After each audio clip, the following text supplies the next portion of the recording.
विषया आता खोपोलीला आलेली आहे आणि आता खोपोलीवरनं आमचा गगनगिरी महाराजांचा मठ इकडे आमचं जाण्याचा चालू आहे। आता थोड्या वेळात आम्ही गगनगिरी महाराजांचं दर्शन घेणार, तिथला महाप्रसाद घेणार आणि तिकडची पुढील माहिती पण मी तुम्हाला तशीच देत राहणार। हे बघा दिवशी आमची चाललेली आहे। म्हणजे गगनगिरी महाराजाबद्दल काय सांगायचं, काय आहे, खूप मोठी महान होते ते। त्यांच्या देवस्थानाचं बद्दल आणि त्यांच्या ह्याच्याबद्दल खूप माहिती आहे, त्यामुळे पुढील सांगतच आहे। ओके, नमस्कार।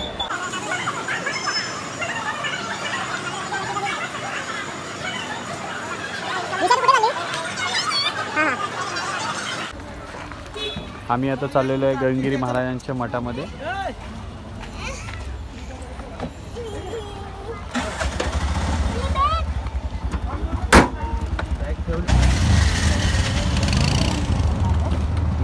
पुढे बंद केले का सांग ना मला।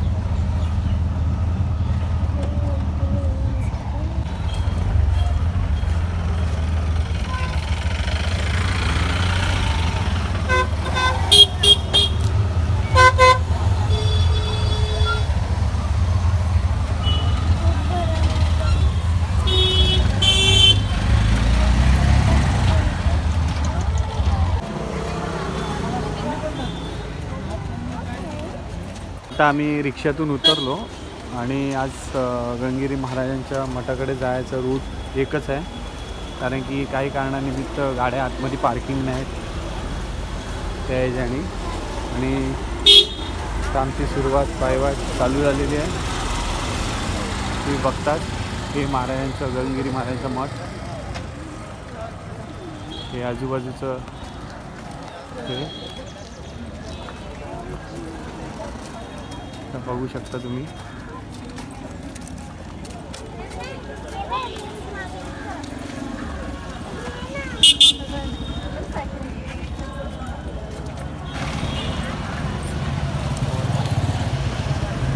बघा इथे हार, फुलं, पेढे इत्यादी सर्व गोष्टी आपल्याला भेटतील। गाडी पार्किंगची व्यवस्था केलेली आहे। तसंच हा रूट आणि ही दिशा।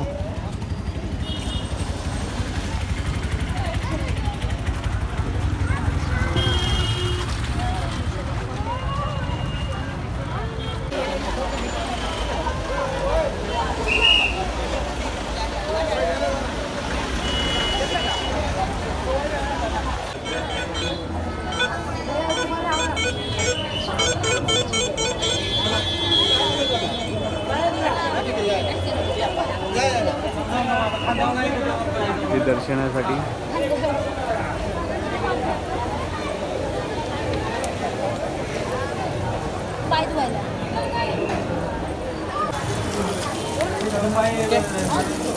इकडे पप्पांकडे बघ जा तो बाजूला।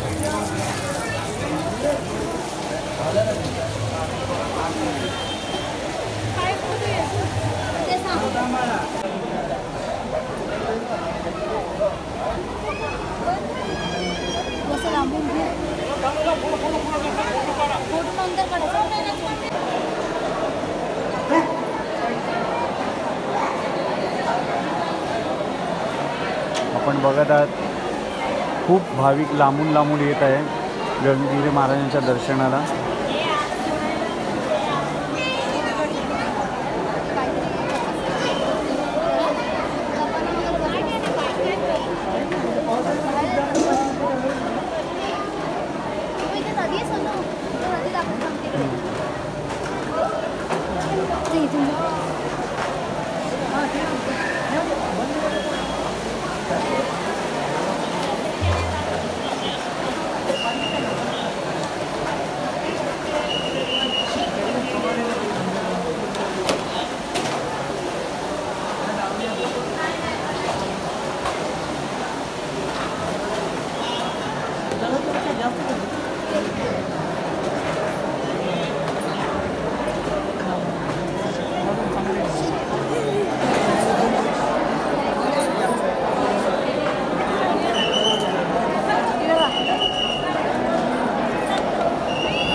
स्वामींचा प्रसाद गगनगिरी महाराजांचा.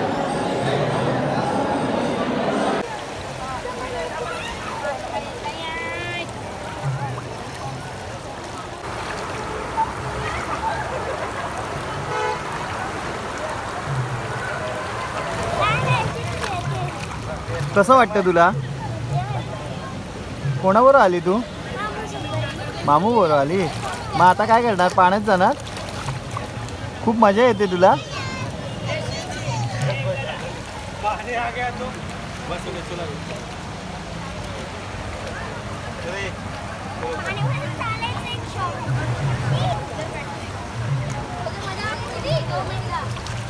काय टाकू काठी मी सायकल चालवते. तुला अजून पुढं मस्ती नाही. आताच गगनगिरी महाराजांचं दर्शन होऊन महाप्रसाद घेतला. आज 17वा समाधी उत्सव समाधीचा होता कार्यक्रम. तर त्या कार्यक्रम झाला. खूप आतमध्ये गर्दी होती आणि गर्दी पण आम्हाला जास्त काय मोबाईल किंवा व्हिडिओचा वापर करता आला नाही. काही गोष्टींची माहिती देऊ शकतो पण जेवढं झालं तेवढंच हे केलं. आशीर्वाद घेतला, महाप्रसाद खाल्ला आणि आता आम्ही निघालो आहे पुढे. पुन्हा भेटू नवीन जागी, नवीन गोष्ट, नवीन ठिकाण. हे रिक्षा बाय.